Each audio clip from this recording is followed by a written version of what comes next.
Welcome to Productivity Monday number 4.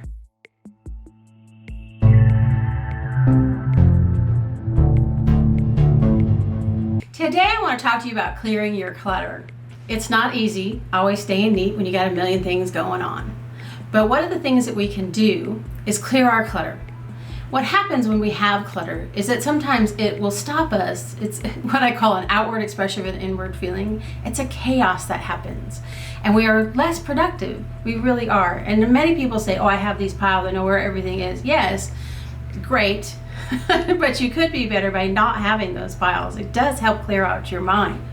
So you want to clean up your space, clear off your desk, so that when you start out clear, clean, and really working on the project you really want to work on that day.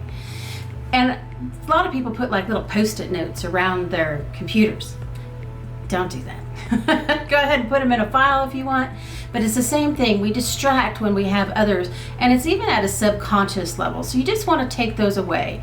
You want to take away those visual deterrents from yourself because your subconscious mind is looking at them. They spend, billions of dollars, if you think, going on the internet when they have those little side panels with the little flashing little lights. They are actually selling you at that point. Even if you're not focusing on them, they are getting your attention.